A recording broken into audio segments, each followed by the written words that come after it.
Ya. Bismillahirrahmanirrahim. Assalamualaikum warahmatullahi wabarakatuh. Selamat pagi dan salam sejahtera untuk kita semua. Teman-teman semua yang hadir pada pagi hari ini atau menjelang siang. Tadi sudah kita melewati sesi pembukaan. Kita sudah masuk pada sesi tanya jawab atau memberikan Pak Kabit dipersilakan memberikan penjelasan tentang tentang informasi keterbukaan yang selama ini kita butuhkan di desa. Ya, seperti halnya yang dikatakan oleh Pak Kabit tadi bahwa sedianya kita semua di Kabupaten Luwu ini bisa mewakili Kabupaten Luwu untuk tingkat provinsi. Ya, seperti kemarin desa saya mewakili di provinsi. Ya, bersama dengan Pak Kabit. Ya, baru 2 hari kemarin baru kami tiba di tempat lagi. Jadi untuk harapan bahwa semua teman-teman di Kabupaten Luwu bisa mewakili Kabupaten Luwu nantinya untuk di tingkat provinsi. Untuk mempersingkat waktu, kita persilakan kepada Pak Kabit IKP untuk memberikan penjelasan tentang keterbukaan desa. Terima kasih banyak moderator, Pak Kahar. Jadi, Assalamualaikum warahmatullahi wabarakatuh. Waalaikumsalam. Jadi, seperti Anda yang kenal saya, nggak apa-apa ya, saya perkenalkan diri supaya nanti kita ketemu di mana, ketemu di jalan, ketemu di tempat makan makan kumpul di sana, ada tempat makan bakso di samping. Jadi nama saya Anwar Amir. Saat ini ditugaskan di bidang pengelolaan informasi dan komunikasi publik. Nah, kebetulan saya juga didampingi dibersamai oleh Kepala Bidang Persalinan dari Dinas Kominfo. Jadi saudara-saudara sekalian, tadi di awal saya sudah sampaikan bahwa adalah amanat undang-undang, perintah undang-undang, sehingga menjadi wajib untuk dilaksanakan.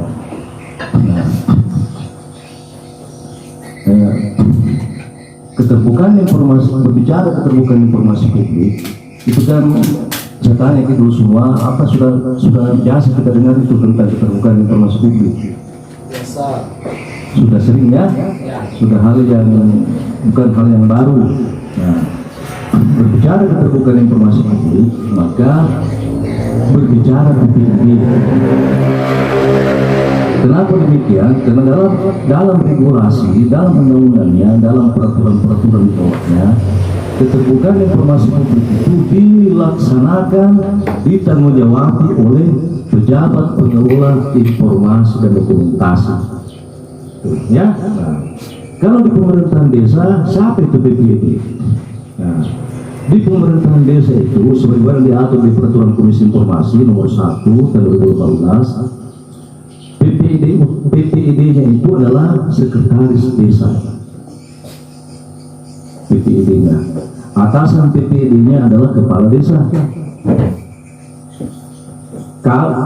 Kasih-kasih kaurnya itu masuk sebagai tim pertimbangannya PPID.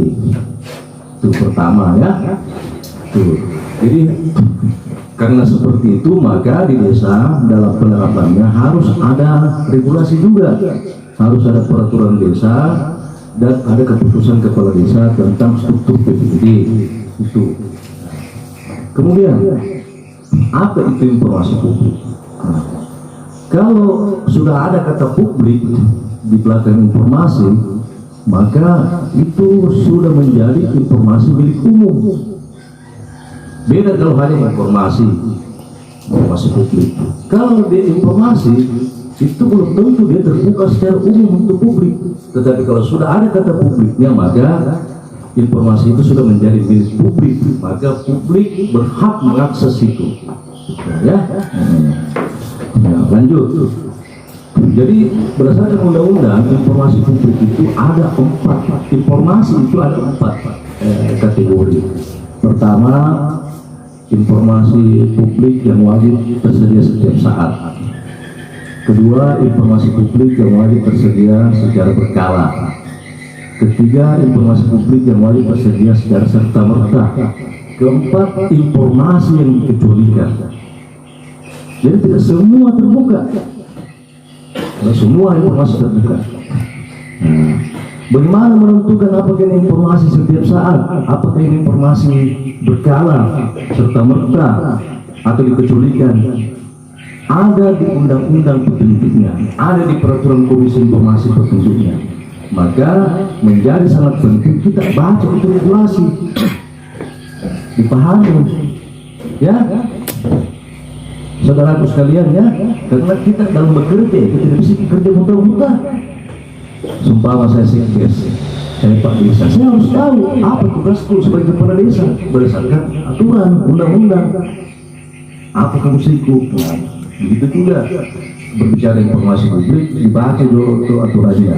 Nggak usah dibaca semua, karena kalau nggak ada juga orang mau baca semua itu kurang banyak sekali toh, dan tidak mungkin juga tersimpan di sini. Yang penting-pentingnya saja. Nah, bagaimana menentukan informasi setiap saat, bagaimana berkala, bagaimana serta-merta, bagaimana dikecualikan. Nah, lanjut. Informasi yang saya sebutkan tadi itu adalah informasi berbentuk dokumen resmi. Dan itulah bedanya transaksi informasi, versi keterbukaan informasi publik dengan versi kehumasan. Kalau versi keterbukaan informasi publik, maka transaksinya adalah dokumen informasi, dokumen yang sudah sah, yang sudah resmi. Kalau berbicara informasi versi kehumasan, itu bisa pernyataan, keterangan, ya, seumpama ada kejadian di desa Murante, ada kejadian yang unik atau luar biasa, diwawancarai kepala desanya, itu informasi versi kehumasan. Tapi kalau berbicara informasi versi keterbukaan informasi publik, dokumen. Makanya dalam pengelolaan keterbukaan informasi publik di desa itu yang kita siapkan adalah semua dokumen-dokumen informasi terkait dengan kegiatan pemerintah desa yang sudah atau akan dilaksanakan, tetapi sudah memiliki legalitas. Contoh rencana anggaran desa, ya, itu realisasi APBDes, kemudian peraturan desa. Tinggal nanti dipilah mana masuk setiap saat, mana masuk serta-merta, mana masuk berkala. Saya kasih contoh informasi setiap saat, seperti data desa, profil desa, itu setiap saat, ya, jadi profil desa Murante, luasnya berapa, siapa kepala desanya, terbentuk sejak tahun berapa, itu informasi setiap saat. Kemudian contoh informasi berkala, itu terkait dengan program kegiatan pemerintah desa, karena ada progresnya, contoh realisasi per 6 bulan, realisasi 1 tahun anggaran, itu berkala semua. Kemudian apa itu serta-merta? Contoh serta-merta itu adalah informasi yang terjadi dan menyangkut hajat hidup orang banyak. Itu biasanya terkait dengan musibah kebencanaan, contoh COVID kemarin, itu serta-merta harus. Jadi masyarakat harus segera tahu bahwa apa yang terjadi, ada wabah, ada gempa, ada banjir, gitu. Sehingga warga tidak melalui akses yang tidak diperbolehkan untuk sementara waktu, atau tidak boleh melakukan aktivitas yang tidak diperbolehkan akibat terjadinya suatu peristiwa atau bencana. Kemudian dikecualikan itu syaratnya. Intinya adalah apabila informasi tersebut setelah dilakukan uji konsekuensi, apabila dibuka lebih besar mudaratnya dibanding manfaatnya, maka dikecualikan. Ya, jadi ini orientasinya adalah kepentingan umum, kepentingan publik. Oke, lanjut lagi. Nah, seperti yang saya sampaikan di pengantar tadi, bahwa kerja-kerja kita sekarang itu kan tidak bisa lepas dari teknologi informasi. Itu sudah kebutuhan ada. Jadi hampir semua jenis pekerjaan itu sudah harus ada sentuhan teknologi informasi. Nah, di desa ada anggaran yang diperbolehkan untuk itu, ada kebijakan dari pemerintah desa untuk itu, ya silahkan dikembangkan. Kita harus bikin website contoh, kita harus ada komputer yang khusus untuk itu, dan aparatnya harus mampu ikutkan fintech itu, dan lain-lain sebagainya. Nah, terkait dengan website, jadi pemerintah desa itu sudah ada aturan yang mengatur itu, ada peraturan Menteri Kominfo nomor 5 tahun 2015 tentang register nama domain penyelenggara negara. Jadi website pemerintah desa itu domain resminya adalah desa.id. Desa.id, contoh murante.desa.id. Itulah domain resmi. Itu. Jadi tidak bisa dipakai domain di luar itu. Kalau betul-betul kita mau laksanakan itu sesuai dengan aturan, itu, ya. Itu. Artinya saya lihat dulu cukup banyak desa yang sudah mulai melakukan itu, tetapi belum pada format bakunya. Nah, ya atau apa-apa yang dijamai keluar dari formatnya, direkam nol kan? Kan tidak sesuai format. Contoh kita bikin laporan kan ada formatnya, harus sesuai format. Nah, sama dengan itu juga. Jadi formatnya itu adalah desa.id. Kemudian nanti diintegrasikan dengan gov.go.id. Lanjut lagi. Ini 2 tahun terakhir ini alhamdulillah, tahun lalu itu kan ada desa di Luwu yang mewakili Luwu di tingkat Provinsi Sulawesi Selatan terkait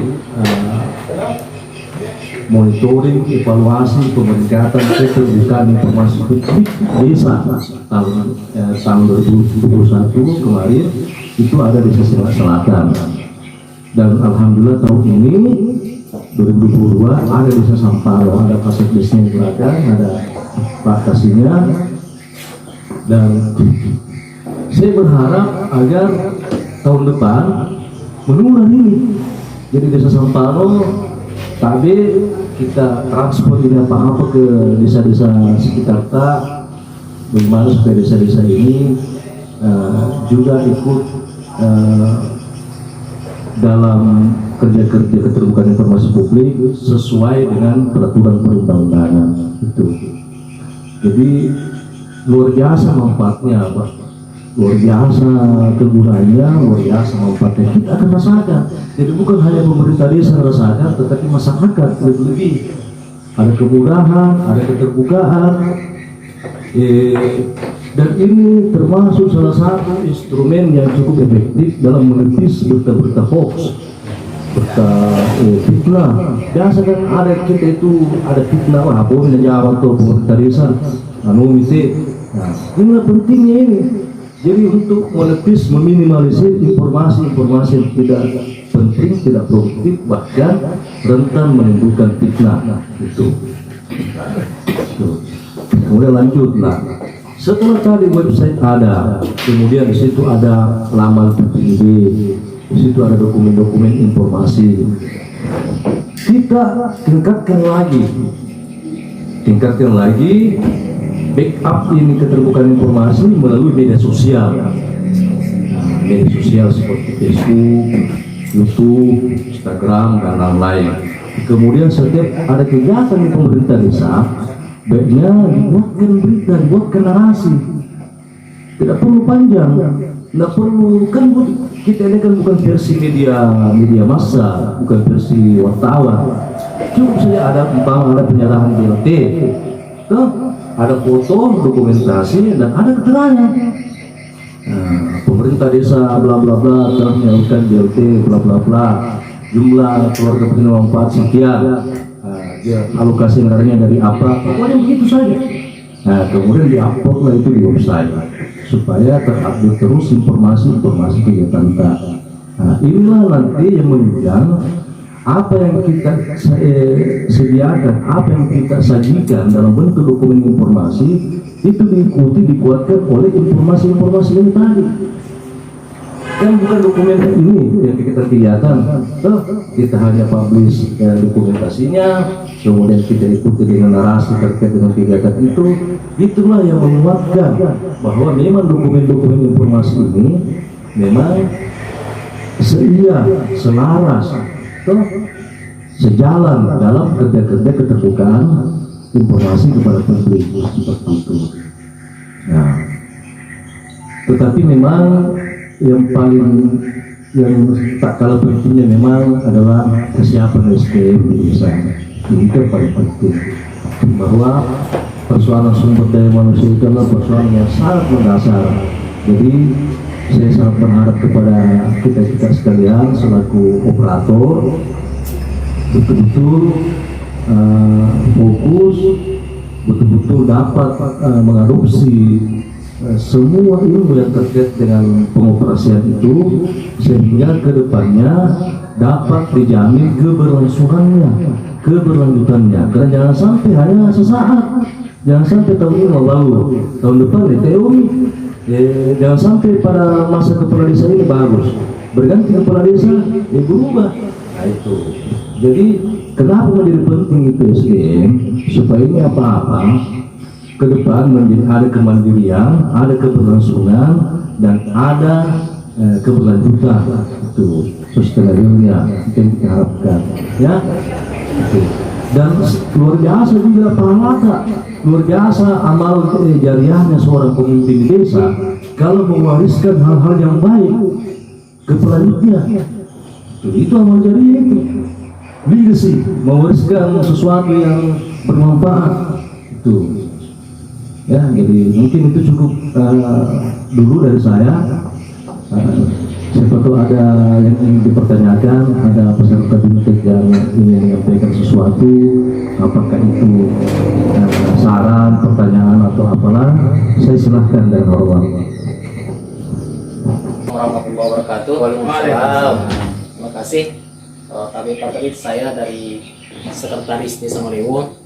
Sekaitan dengan Hasbi, sekaitan dengan OpenSIP ini, sistem informasi desa, tentu sangat erat kaitannya dengan ketersediaan jaringan internet. Sementara di desa kami sedang salah satu bagian dari mitra OpenSIP ini, itu salah satu kendalanya ketersediaan jaringan internet. Ada beberapa di wilayah kami itu blank spot.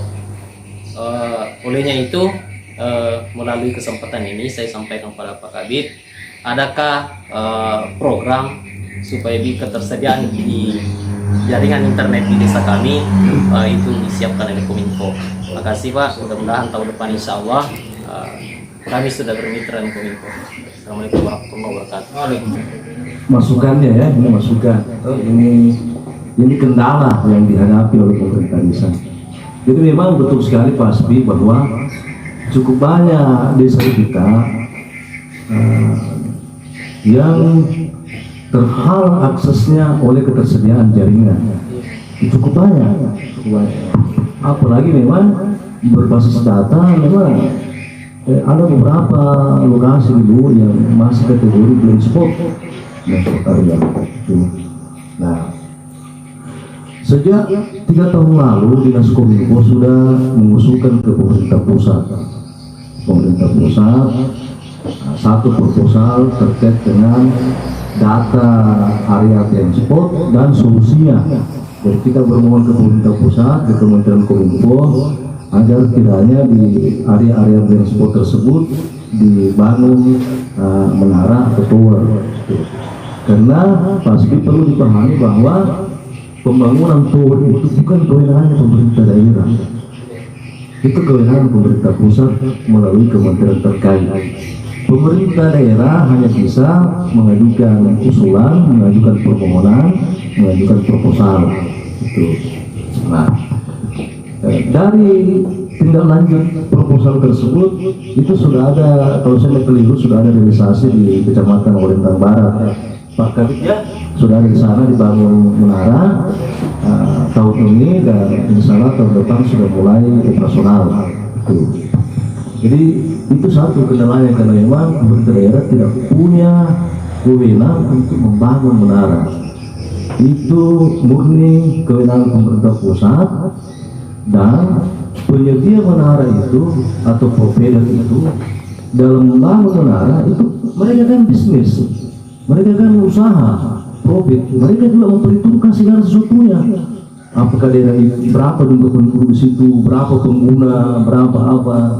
Nah, jadi itu salah satu kendala. Tetapi memang kita tidak, saya pribadi kita tidak boleh pasrah dengan keadaan itu. Kalau saya pribadi, jadi saranku begini pasti, kalau ada waktu kita ke kantor Kominfo, kita ke bidang ego, kita ketemu kepala bidang ego, government di Kominfo, sampaikan itu keluhan tadi, mudah-mudahan ada solusi. Contoh solusinya bisa saja nanti ada dari Telkom ada penambahan jaringan melalui sistem apa, saya juga tidak begitu paham, kabel atau apa namanya. Nah, yang jelasnya kita sempatkan waktu kita ketemu sama kepala bidang ego, sampaikan itu bahwa kami lupa punya kendala ini dan bagaimana solusinya. Ya, sekretarisnya maupun di desa kami, bahwa kegiatan sekecil apapun yang ada di desa Pak Kabit tetap kami sebarluaskan, kami publikasikan. Ya. Itu salah satu contoh, dan saya harap kepada semua teman-teman yang bermitra dengan OpenCID bahwa walaupun juga kita masuk dalam komunitas OpenCID atau mempunyai website, tetapi kita tidak aktif dalam mengelola, sama juga bohong. Ya, sama juga bohong. Jadi itu intinya bahwa keaktifan dalam mengelola data itu yang paling penting. Setiap ada kegiatan itu tetap disebarkan ke media PPTI Desa Indonesia. Ya. Kebetulan saya sendiri sekretaris umumnya di Kabupaten Luwu, teman-teman semua yang saya hormati. Ya. Dan di Suli Barat ini mungkin belum terbentuk kepengurusan, mungkin karena prosesnya belum sampai sana. Jadi saya harap teman-teman di Suli Barat juga bisa bergabung nantinya. Seperti dengan di Suli, Pak Wakil. Ya. Seperti yang kami kemarin lakukan, sebelum kami masuk ruangan, bukan main-main deg-degannya Pak Kabit. Iya, menunggu di ruang tunggu di luar. Ya. Mungkin saya hampir apa namanya panas dalam. Ya. Pada saat itu karena kita tidak tahu apa yang terjadi di dalam nanti. Dan alhamdulillah ternyata ya satu kesyukuran bahwa kita bisa bawa nama baik Kabupaten Luwu, tidak mengecewakan nanti. Mudah-mudahan hasil bisa memuaskan, misalnya. Ya.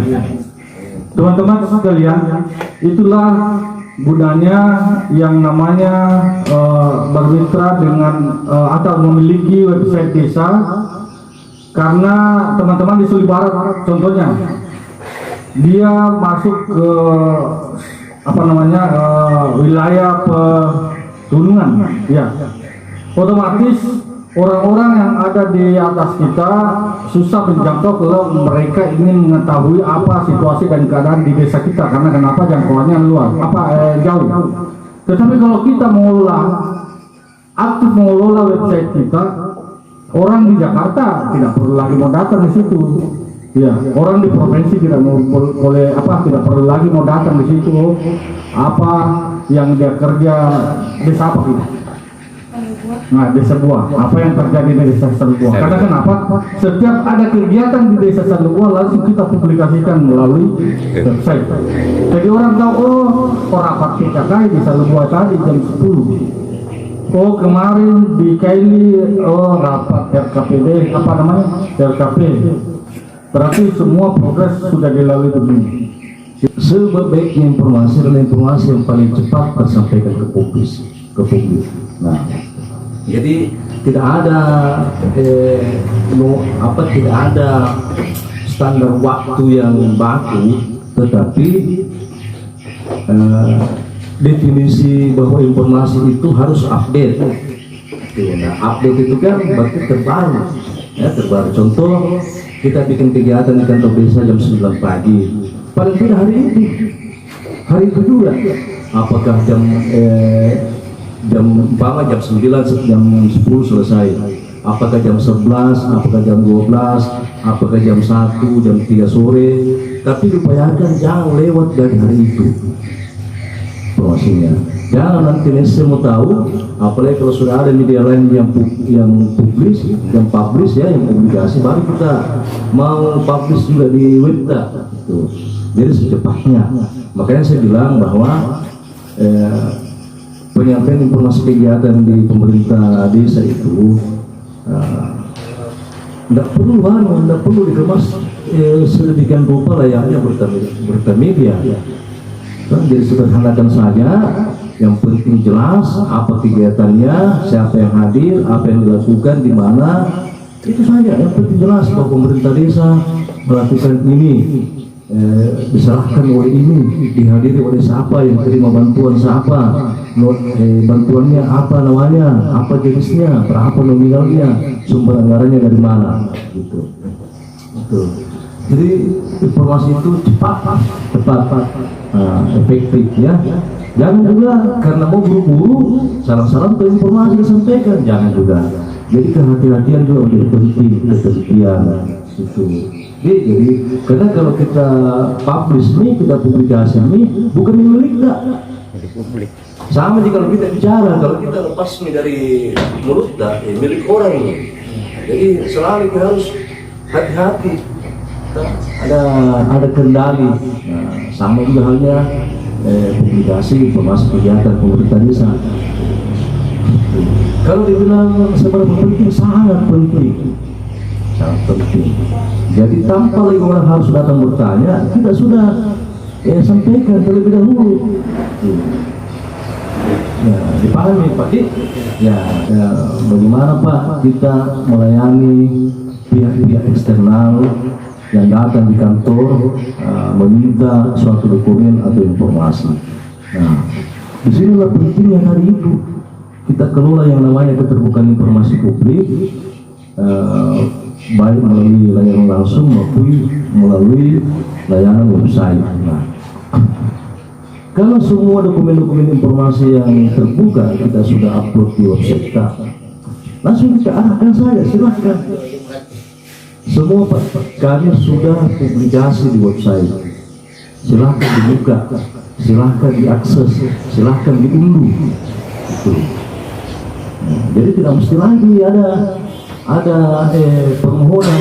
Nah, jadi nanti ada permohonan informasi apabila ini publik, ini masyarakat butuh informasi, dia cari di website tidak ada, dia cari di laman PPID tidak ada, baru dia minta informasi itu. Jadi ini di situ perbedaannya layanan langsung itu. Jadi kalau kita semaksimal mungkin menyediakan dokumen informasi di webda, di laman PPID di web, maka insya Allah seminimal mungkin juga ada orang datang ke kita meminta informasi karena sudah terbuka di situ. Nah, jadi kalau ada orang datang di kantor kita tanya apa informasi apa yang kita butuhkan Pak. Nah, ini saya butuh informasi tentang rencana kerja pemerintah desa. Coba kita lihat dulu di website, pas foto ada di situ. Ya, kalau ada silahkan diakses. Jadi tidak perlu lagi ada administrasi permohonan informasi, kecuali kalau yang dicari itu tidak ada, dibuka dan tidak ada, baru dia boleh kita layani permohonan informasi. Pertanyaannya bagaimana setelah si pemohon itu mengajukan permintaan informasi? dilihat dulu, tidak langsung dikasih. Sumpah memang ada informasi yang orang minta, tetapi kita belum publish atau publikasi di website. Nah, data contoh ya, data tentang kekayaan kepala desa atau area tanah milik kepala desa. Contoh, mungkin kan ada sesuatu yang terjadi itu.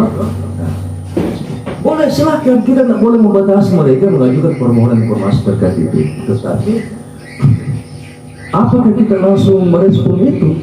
Tidak. Nah, itu tadi pentingnya baca aturannya. Jadi ada, jadi kita registrasi, oke Pak, saya terima permohonan tak. Kita diberi waktu 7 hari untuk menerima informasi berikutnya, apakah informasi itu disetujui apa ditolak. Itu pentingnya dibaca, itu aturan, regulasi.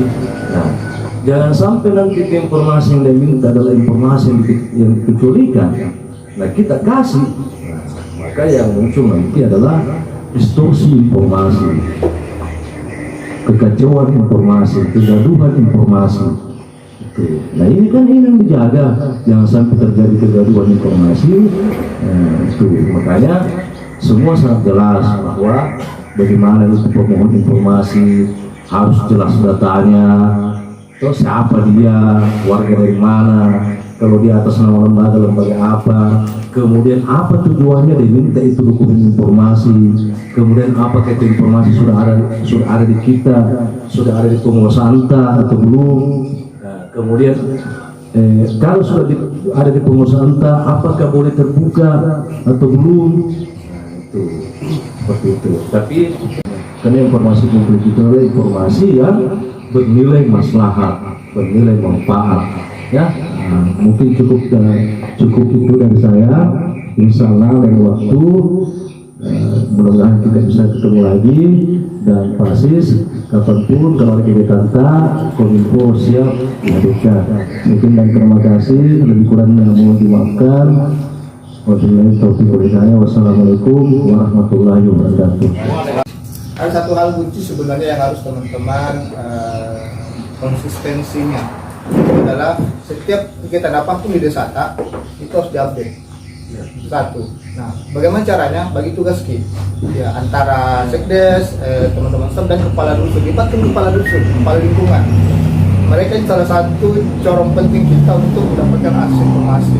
Nah, kalau bisa minimal setiap dusun itu 1 minggu sekali harus ada detailnya yang kita update ke sosial media kita atau website kita, sehingga paling tidak kehidupan di desa itu juga terekspos, orang tahu oh pertanyaannya begini, kehidupannya orang kalau bikin pengantin itu kan kayak proses gotong royong bikin balas suci ya, itu kan orang baik tidak tahu itu prosesnya. Nah, itu harus teman-teman update minimal selain dari informasi-informasi lain, sehingga paling tidak ciri-ciri khas yang unik di desa itu tampil.